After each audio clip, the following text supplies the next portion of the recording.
야곱아, 너를 창조하신 여호와께서 지금 말씀하시느니라. 이스라엘아, 너를 지으신 이가 말씀하시느니라. 너는 두려워하지 말라.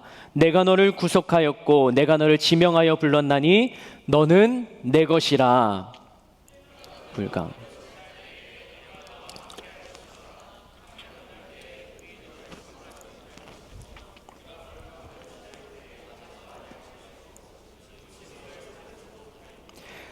대전하는 여호와 내 하나님이요 이스라엘의 거룩한 이요 내 구원자임이라. 내가 애굽을 너의 속량물로 구스와 스바를 너를 대신하여 주었노라. 내가 내 눈에 보배롭고 존귀하며 내가 너를 사랑하였은즉 내가 내 대신 사람들을 내어주며 백성들이 내 대신하리니 두려워하지 말라. 내가 너와 함께하여 내 자손을 동쪽에서부터 오게 하며 서쪽에서부터 너를 모을 것이며 내가 북쪽에 이르기를 내 아들들을 먼 곳에서 이끌며 내 땅 끝에서 오게 하며 내 이름으로 불려지는 모든 자 곧 내가 내 영광을 위하여 창조한 자를 오게 하라. 그를 내가 지었고 그를 내가 만들었느니라. 아멘. 아멘. 제가 저의 이름을 불리는 것을 굉장히 싫어했던, 힘들어했던 때가 있었습니다. 그 중에 한 가지는 학교에서 중학교 때는 45명, 초등학교 때는 15명, 고등학교 때는 38명, 이 40명 정도 되는 아이들 앞에서 저의 이름이 불리는 걸 굉장히 힘들어했어요. 선생님이 질문하시고 그것에 대한 답을 몰라서가 아니라 그 많은 사람들 앞에서 내가 일어나서 무언가를 해야 된다는 것, 그것이 정말 제가 감당할 수 없을 만큼 엄청난 부담감 그리고 힘든 시간이었어요. 수줍어서 그랬고 그것이 부담스러웠는데 정답을 말하고 싶은 욕구도 있었지만 그러나 내가 정답을 말하지 않고 칭찬을 듣지 않아도 나는 그냥 내 이름이 불리지 않았으면 좋겠다. 그게 제 학창시절 12년 동안 초등학교 6년, 중고등학교 6년 이렇게 해서 12년 동안 제가 가지고 있었던 학창시절의 마음이었습니다. 어떨 때는 어쩔 수 없이 걸리는 날이 있잖아요. 날짜대로 그 번호를 부르는 날. 그날이 되면 아침부터 그냥 이 마음이 굉장히 힘들어요. 가기 싫기도 하고 안 가자니 집에서 엄마가 한 소리 하실 것 같고 어쩔 수 없이 가긴 가지만 그 하루는 이제 출상인 거죠. 이름 불리는 게 굉장히 저는 힘들었습니다. 그리고 두 번째는 여러분도 그럴 수도 있겠지만 잠을 자는데 저의 이름이 불리는 걸 굉장히 힘들어했습니다. 잠에서 깨는 게 싫어서 그랬을 수도 있지만 한밤중에 잘 수 있는 시간이 많이 남아있을 때는 그래도 깨어났다가 다시 잘 수 있으니까 괜찮아요. 그런데 굉장히 애매한 타이밍 있잖아요. 자기의 애매한 시간. 그때가 항상 언제였냐면 아버지께서 저를 부르실 때였어요. 아버지께서 모든 체배를 마치시고 성환아 하고 부르는 시간이 바로 그 시간이에요. 언제입니까? 새벽기도 가실 때. 많이 부르시지도 않아요. 성환아, 성환아 하고 2번 정도 불렀던 기억이 있어요. 그리고 아버지는 내려가십니다. 그러면 저는 그 소리를 듣고 정신은 깹니다. 근데 여기서 갈등을 하죠. 가야 되나 말아야 되나, 눈을 떠야 되나 말아야 되나. 그 시간이 임박해서 새벽 시간, 시작 시간에 임박해서 저희 집은 2층이었고 교회가 1층이었던 건물이었기 때문에 1분 앞두고 채비에서 내려갑니다. 그럼 제일 뒤에 앉아가지고 졸고 있는 거죠.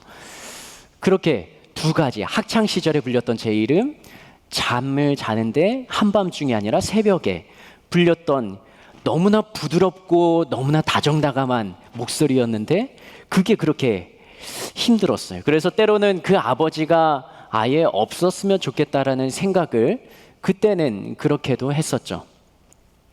여러분에게 여러분의 아버지는 어떤 이미지입니까?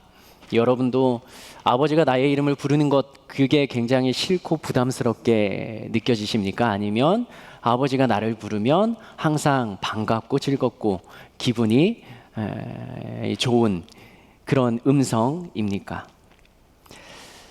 육신의 아버지에 대한 감정이 여러분과 저 서로 다 다를 겁니다. 그리고 육신의 아버지뿐만 아니라 영적인 아버지, 하늘 아버지에 대한 이미지도 여러분 저 다 다를 것 같아요.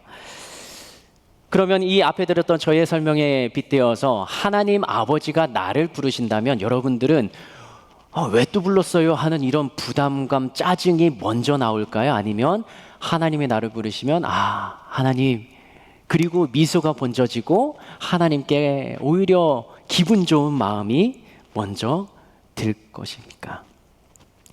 이사야 43장에서는 이렇게 시작합니다. 야곱아라고 부르면서 시작합니다. 그 1절에 보면 야곱뿐만 아니라 또 다른 이름 이스라엘아 이렇게 부르고 시작하는 거죠. 하나님께서 이스라엘 백성들에게 주셨던 메시지, 선지자를 통해서 주셨던 메시지, 그것이 이사야 43장에 기록되어 있습니다. 그런데 1절 말씀을 읽을 텐데 여기에 모든 내용을 함축하는 한 단어, 오늘 설교의 아주 중심이 되는 한 단어가 들어가 있습니다. 그것이 무엇인지 한번 생각해 보면서 같이 이사야 43장 1절 말씀을 읽어보겠습니다. 같이 한번 읽어보겠습니다. 시작. 야곱아,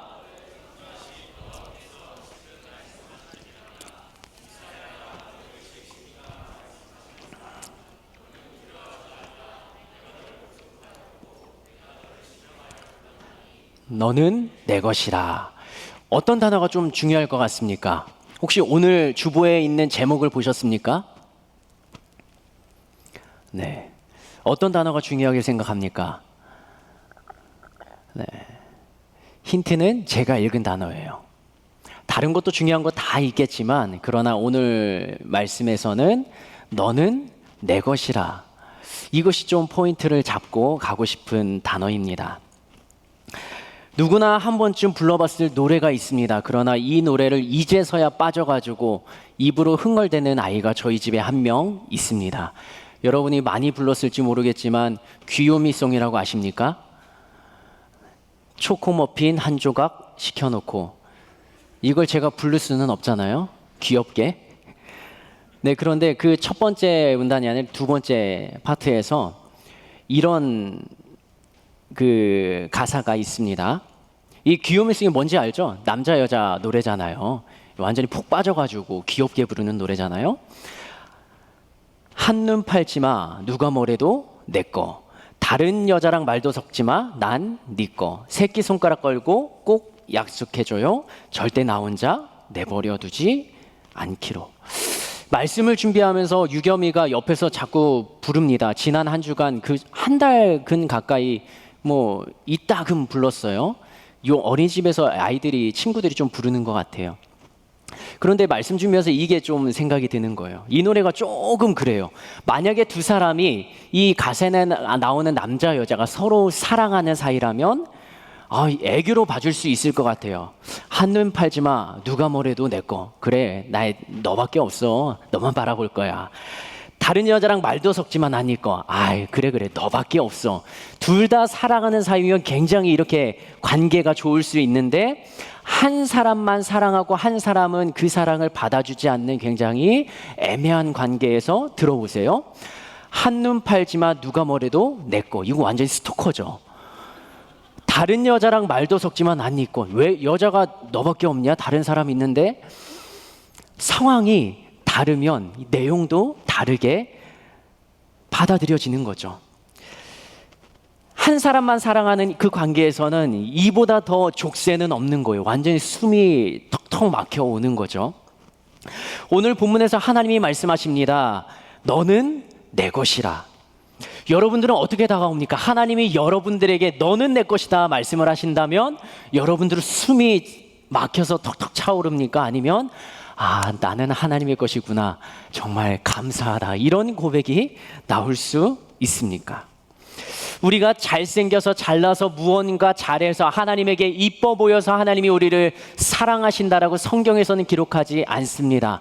하나님의 말씀, 하나님의 계명을 순종하면 복을 주겠다 말씀은 하시지만 그것이 인간, 우리들을 사랑하고 우리들을 내 것이라고 말씀하시는 하나님의 기준은 아니라는 것입니다. 다른 이유는 없어요. 우리가 하나님의 것이기 때문에 그 이유 하나만으로 하나님은 우리와 함께 하신다. 그게 바로 이 성경의 말씀인 거죠. 공부를 잘한다, 성격이 좋다, 이쁘다, 세상에서 좀 이름이 널리 알려졌다, 기술이 좋다. 그러면 그 기술이 사라지고 없어지고 다른 직종에 넘어가면 이 사람은 인정받지 못하는 자가 되는 거죠. 기준이 있어서, 조건이 있어서 하나님이 우리를 사랑하신 것 아니라 굉장히 단순해요. 너는 내 것이다. 내 것이니까 나는 너를 사랑하고 내가 너와 함께 한다. 이것이 오늘 이사야 43장에 나오는 말씀인 것입니다. 너는 내 것이기 때문에 내가 너를 버릴 수 없고 너를 사랑하지 않을 수 없다. 이게 성경에서 말하는 하나님이 인간, 하나님이 우리들을 바라보시는 시선이라는 거죠. 그런 하나님의 사랑과 결단이 바로 오늘 본문에 담겨져 있는 것입니다. 이사야 43장 1절 다시 한번 읽어보겠습니다. 이 이사야 43장 1절에 나오는 말씀만 가슴에 담고 돌아가도 좋을 것 같아요. 같이 읽겠습니다. 시작. 야곱아, 너를 창조하신 여호와께서 지금 말씀하시느니라. 너를 지으시니가 말씀하시느니라. 너는 두려워하지 말라. 내가 너를 구속하였고 내가 너를 지명하여 불렀나니 너는 내 것이라. 아멘. 사랑은 결단이에요. 내가 어떠한 대상을 사랑하기로 마음을 먹었다면 그것을 지키려는 결단과 의무와 책임이 그 안에 담겨 있는 것입니다. 사랑하기로 마음 먹고 나면 그때부터는 내가 가진 모든 것을 쏟아주고 싶은 마음의 감정, 변화가 일어납니다. 그리고 그것을 쏟아붓고 그 사랑을, 관계를 이어가게 되는 것이죠. 저는 결혼을 했잖아요. 그 모든 사랑을 쏟아부어야 되는 대상이 있습니까? 없습니까? 고정되어 있죠. 이제 바뀌어서는 안 되는 그 대상이 있는 거잖아요. 한번 질문할게요. 여자가 하고 싶은 것이 있다고 하면 남자는 그냥 창조 법칙대로 이성적으로 판단하고 생각해서 사실대로 말해줘야 됩니까? 아니면 여자가 원하는 대로 해줘야 됩니까? 어떻게 해줘야 되는 거죠? 지난 주간에 저희 아내가 이야기를 했어요. 하고 싶은 것 한 가지, 그리고 갖고 싶은 것 하나 이야기를 했습니다. 그래서 제가 어떻게 했을까요? 먼저 여러분들에게 여쭤보면 지혜가 나왔을 텐데, 우리들은 하나님이 창조하신 대로 살아가야 되잖아요. 그래서 철저하게 이성적으로 철저히 분석을 해서 저희 아내에게 이야기를 해줬죠. 어떻게 됐을까요? 네, 잘 지내고 있어요. 네, 그 관계가 틀어졌다는 건 아니에요. 잘 지내고 있어요. 결혼 이전에는 사랑하는 사람에게 나의 것을 주는데 그게 좀 한계가 있습니다. 내 모든 것을 다 준다고 해도 이것까지는 되지만 이것만큼은 안 된다라는 그런 기준이 좀 깔려 있는데, 전부 다 그런 것은 아니지만 결혼 이후에는 그 선이 없더라고요. 제가 이성적으로 이야기는 했고 그것이 제가 생각했을 때는 그렇게 필요하지 않은 거였어요. 그래가지고 그걸 꼭 사야 되냐, 그걸 꼭 해야 되냐라고 이야기를 했습니다. 그런데 마지막에 한 마디의 문장을 붙여주고 이야기를 마무리했습니다. 뭘까요? 그거 안 해도 될 것 같은데 지금 꼭 필요한 거야 라고 하면서 마지막에 영아 주문해, 이 한 문장으로 그 앞에 모든 것들을 커버할 수 있었을까요? 없었을까요? 네, 없었어요. 여전히 저의 아내는 마음에 그것을 품고 있죠. 사랑은요, 결단이에요. 제가 봤을 때는 아닌 것 같아요. 그런데 여기에 이성적인 머리만 작용하고 내 머리만 살아있으면 그건 도저히 해결 불가능한 거예요. 그러면 이 사람과 나는 관계가 불편해지는 거죠. 그렇다고 마냥 허용해 줄 수도 없는 것이잖아요.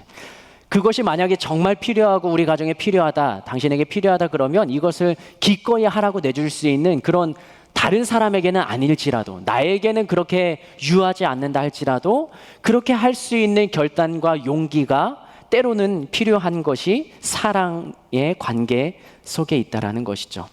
인간은요, 이 결단이 없으면 사랑이 깨지기 쉽습니다.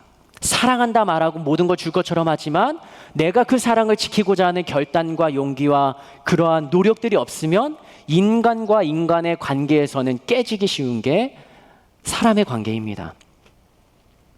오래가지 못하죠. 얼마 전에 방영했던 부부의 세계 혹시 보신 분들이 계십니까? 거기에 나오는 남자 주인공, 여자 주인공 마지막 거의 15화인가요? 16화에 했던 이야기가 있는데요. 내가 좋아하는 그 스타일의 사람을 찾아서 너를 만난 거다라는 이야기를 합니다. 내가 좋아하는 스타일의 사람을 바꾸었던 주인공처럼 내가 좋아했던 모습이 변하면 나의 사랑까지 변하는 것처럼, 가짜인 것처럼 퉁쳐버리는 세상이 바로 우리가 살아가는 삶의 모습들일 수도 있다라는 것이죠. 비록 사랑스러운 모습이 있지만 때로는 눈에 거슬리는 불편한 행동들이 있다 할지라도 그것을 내가 덮어주고 품을 수 있는 용기, 그것이 진짜 사랑 안에는 포함되어 있고 그것이 결단이라는 행동으로 표출된다라는 것이죠. 사랑은 결단입니다.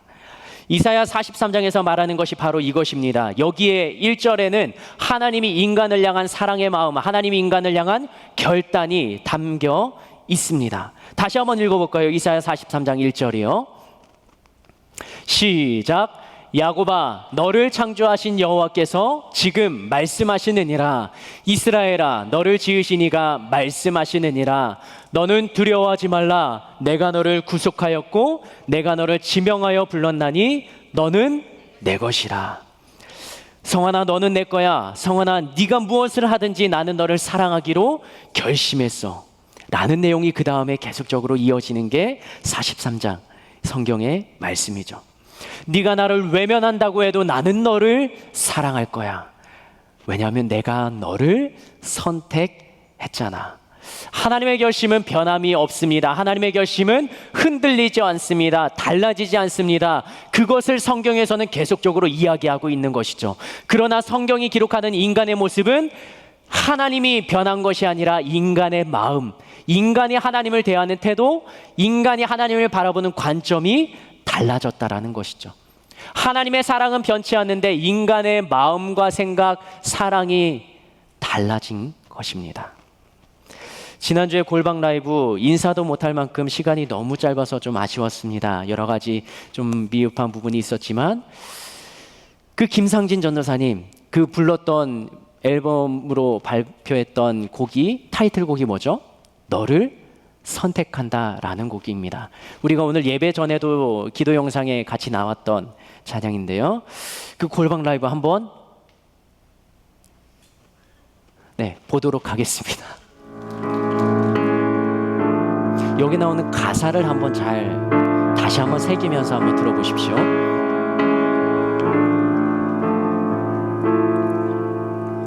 귀하고 아름다운 나의 사랑아, 나의 모든 마음을 너에게 준다. 무엇보다 소중한 나의 사랑아, 나의 모든 정성을 너에게 준다. 나의 기쁨만 나의 사랑아, 나는 언제나 너를 선택한다. 어떤 이가 세상을 다 준다 해도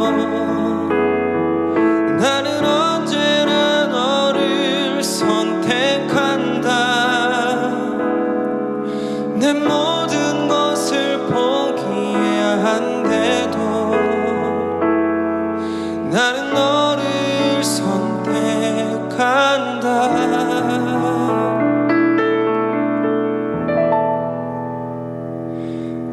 어디에 있든지 무엇을 하든지 상관하지 않고 너를 사랑한다. 네가 나를 사랑하지 않아도 상관하지 않고 너를 사랑한다. 나의 행복아, 나의 사랑아,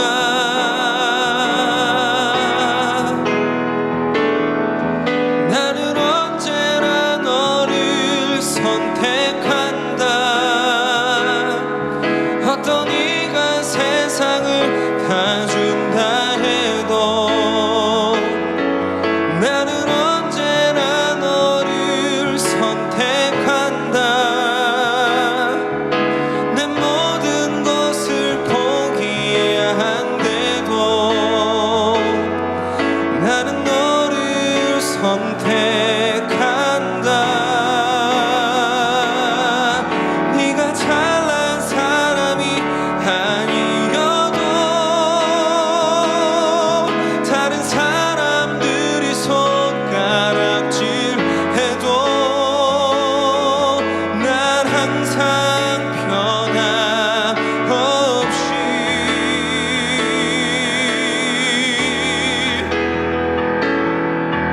나는 언제나 너를 선택한다. 어떤 이가 세상을 다 준다 해도 나는 언제나 너를 선택한다. 내 모든 것을 포기해야 한데도 나는 너를 선택한다.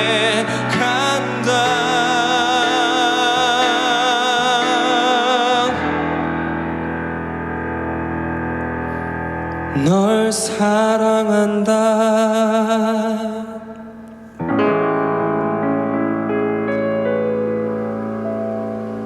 네, 하나님의 시선은요, 하나님의 사랑은요, 우리를 향해 있습니다.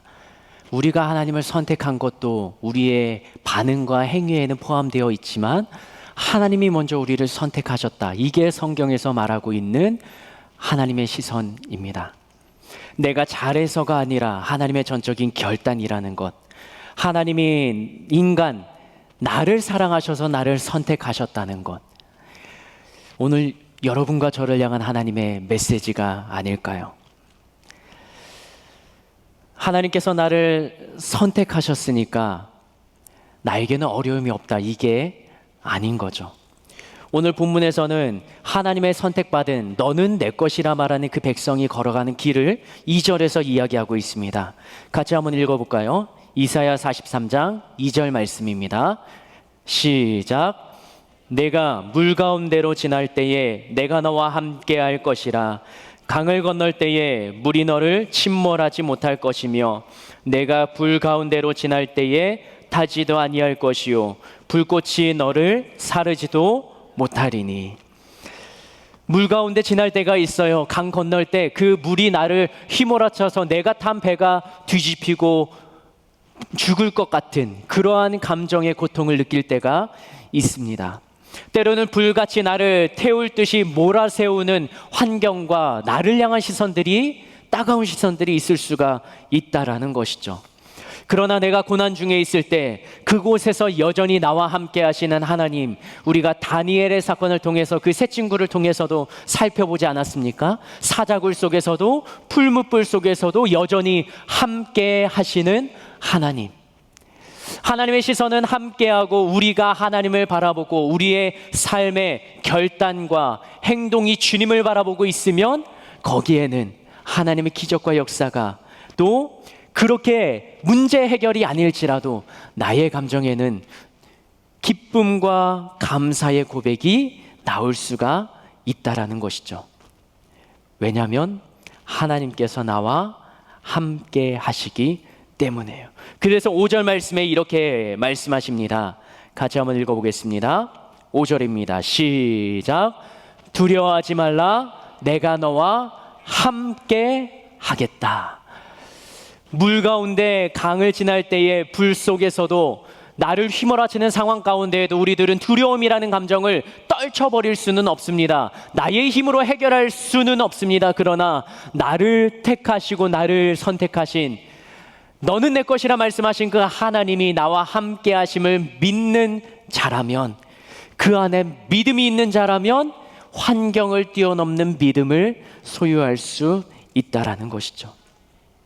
오늘 본문은 하나님께서 어떻게 인간을 소유하셨는지 그것에 대한 두 가지의 사건을 언급합니다. 이사야 43장 1절에 보면 야곱아 너를 창조하신 여호와께서, 사람을 창조하신 사건, 하나님께서 아무것도 없는 상태에서 인간을 만드시고 사람을 만드셔서 그 사람이 만든 존재, 만든 하나님의 소유가 되었다는 것을 언급을 하고요. 두 번째는 이렇게 기록합니다.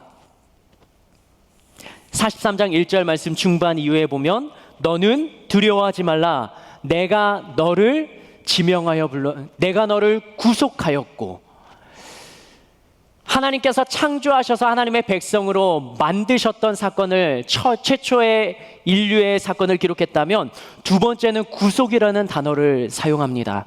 구속이 무엇입니까? 죄 가운데 있는 사람을 그 죄의 값을 대속하여서 구원하여 낸 것을 구속이라 말하지 않습니까? 그것을 예수님을 그 죄를 대신할 수 있는, 감당할 수 있는 죄의 제물로 예수님을 이 땅에 보내셔서 죄 가운데 빠진 우리들, 하나님 없이 살아가는 우리들을 구원하시겠다는 하나님의 은혜, 하나님의 뜻을 그 속에 담아서 표현하고 있는 것 아니겠습니까? 하나님이 창조하셨기 때문에 우리는 하나님의 것이고, 예수님의 피값으로 다시 한번 죄의 값을 치르고 구원하셨기 때문에 우리들은 하나님의 것이고, 우리들은 이 사실 다시 한번 가슴에 품었으면 좋겠습니다. 우리들이 너무나 잘 아는 성경 이야기 중에 돌아온 탕자 이야기, 우리들은 알고 있지 않습니까? 누가복음 15장에서 기록합니다. 탕자는 첫째 아들입니까? 아니면 둘째 아들입니까? 탕자는 둘째 아들이죠. 만약에 내가 둘 중에 한 명이 된다면 집에, 아버지 집에 여전히 남아있는 첫째 아들이 되고 싶습니까? 아니면 자신의 것을 챙겨서 밖에 나가서 나의 뜻대로 하는 둘째 아들이 되고 싶습니까? 탕자의 스토리 너무나도 우리가 잘 압니다. 나갔다 온 둘째 아들을 중심으로 기록된 성경의 내용이죠. 그런데 탕자 이야기의 마지막으로 가면 첫째 형이 이렇게 아버지에게 분을 토하며 말하는 장면이 있습니다. 누가복음 15장 28절에서 30절. 그 아들이 돌아왔다는 소식, 집에서는 나갔다 죽은 것 같이 자신의 것을 챙겨나간 그런 이기적인 아들을 위하여서 잔치를 벌이는 상황을 보면서 형이 하는 이야기죠. 제가 읽겠습니다. 27절부터 읽겠습니다. 대답하되 당신의 동생이 돌아왔음에 당신의 아버지가 건강한 그를 다시 맞아들이게 됨으로 인하여 살찐 송아지를 잡았나이다. 이게 그 들었던 종이 했던 이야기죠. 그때 형이 이야기합니다.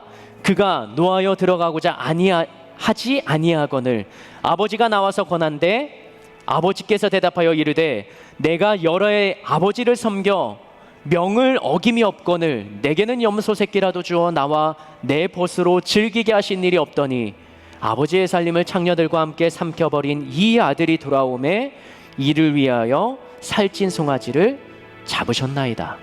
그래서 너무나 감정이 상하고 속상하다는 거죠. 그때 아버지가 31절에 이렇게 이야기합니다. 같이 읽을까요? 시작. 아버지가 이르되 예 너는 항상 나와 함께 있으니 내 것이 다 내 것이로되. 이 당시의 문화는 그 아버지의 상속을 첫째 아들에게, 장자에게 많이 주고 둘째 아들의 분량도 따로 구별하여서 주는 것이었습니다. 둘째 아들은 그 아들의 몫을 가지고 나갔으니까 남아있는 모든 아버지의 재산은 누구 겁니까? 첫째 아들의 것이죠. 너무나 잘 알고 있었어요, 이 첫째 아들도. 그런데 마음이 상하고 감정이 상하니까 그 모든 게 보이지 않았던 것이죠. 내가 했던 것만 이야기합니다. 아버지의 명을 어김도 없이 섬겼고 염소 새끼라도 주어서 내 벗으로 즐기게 하신 일이 아버지는 없습니다. 서운한 감정만 토로합니다. 그런데 첫째 아들은 몰랐던 것이죠. 그 모든 것이 아버지의 것이고 나의 것인 것. 자신이 여전히 아버지의 장자로서의 신분을 유지하고 있으면 그 모든 것을 가질 수 있고 누릴 수 있는 것을 몰랐다라는 것이죠. 그것을 사용할 수 있는데 오늘 하루 매일매일 주어지는 그 일을 감당하기 위해서 반복되는 일상에 묻혀서 고단한 삶에만 빠져 있어서 그 아버지의 것, 자신이 아버지의 아들 장자이고 자신이 그것을 사용할 수 있다는 것을 몰랐다라는 것이죠. 잊고 살았던 것이죠. 하나님은 우리를 선택하셨습니다. 그리고 우리를 아버지라 부를 수 있게 하셨습니다. 하나님께 구하면, 예수님의 이름으로 아버지께 구하면 모든 것을 들어주시겠다라고 성경에서는 분명히 이야기하며, 그 예수님을 믿는 방법도 성경에는 다 기록해 놓고, 그렇게 살아갔던 삶의 믿음의 조상들도 다 기록해 놓고, 그리고 하나님의 말씀에 순종하면 그 모든 복을 다 주겠다라는 그 말씀도 기록되어 있는데, 내가 하나님의 아버지라는 그 사실, 일상에 너무 힘든 나의 일상에 취해서 그 가장 단순하면서도 그러나 아주 심오한 그 안에 모든 것이 담겨 있는데 그것은 묻어둔 채 아버지는 어디 계십니까? 아버지는 나와 함께 하십니까? 여전히 그렇게 나의 상한 감정, 나의 아픔을 토로하고 있는 것은 아닐까요? 둘째 아들은 집을 나가보니까 아버지의 소중함, 집의 소중함, 그것을 깨달았습니다. 자신의 하고 싶은 대로만 하는 것이 다가 아니라 어떻게 보면 통제받고 관리받고 자신이 마음껏 쓸 수는 없지만 그러나 그때 살았던 삶이 오히려 더 감사하고 행복했다는 것을 나가보니까 깨닫게 된 거죠. 그래도 그 둘째 아들에게는 아버지 집에 돌아올 만한 용기가 남아 있었습니다. 목숨을 끊고도 싶었죠. 돼지의 쥐엄 열매를 주워 먹으면서. 그런데 그것도 먹지 못하는 상황. 용기를 가지고 주님 앞에 나아가니까 아버지께서는 받아주시고 잃은 영을 찾으신다는 그 간절함과 사랑과 애절함이 이 누가복음 15장의 세 가지 비유에 담겨 있고, 이것을 통해서 우리 인간을 향한 하나님의 마음, 예수님을 보내주셨던 그 마음을 이 스토리에 담아놓으신 하나님의 그 마음, 너는 내 것이다. 내 생각대로 둘째 아들처럼 가진 것을 모두 잃어버려서 포기하고 싶은 순간에라도 나의 아버지가 계시다는 사실을 기억한다면 그 둘째 아들은 이야기할 것입니다. 아버지가 계셔서 다행이다. 첫째 아들처럼 때로는 나의 일상에 파묻혀서 살아갈지라도 나의 아버지는 계시고 그 아버지의 것이 내 것이라는 사실, 그리고 그 아버지는 나를 향한 시선을 거두지 않고 여전히 사랑하고 있지만 그것이 내가 매번 원하는 방법으로 그 사랑과 감정을 느끼지 못한다 할지라도 나의 아버지는 살아계시다 라는 그 사실을 기억한다면 첫째 아들과 같은 우리들도 고백하게 될 것입니다. 아버지가 있어서 다행이다. 아버지가 하나님이 계시지 않았던 것이 아니라 내가 깨닫지 못했던 것이구나. 오늘 예배를 드리는 우리들에게도 이러한 믿음과 은혜가 회복되면 좋겠습니다. 하나님의 시선 누구를 향하고 있다고요? 나를 향하고 있다고요. 하나님의 것이 나의 것이고 내가 하나님 앞에 부르짖고 간구하면 내가 모든 환경을 순탄하게 갈 수도 있지만 물 가운데 불 가운데 두려운 상황 가운데 놓일지라도 그러나 그 하나님이 나를 향한 시선을 거두지 않고 외면하지 않으신다라는 이 성경의 말씀이 우리 모두에게도 전달된다는 것이죠.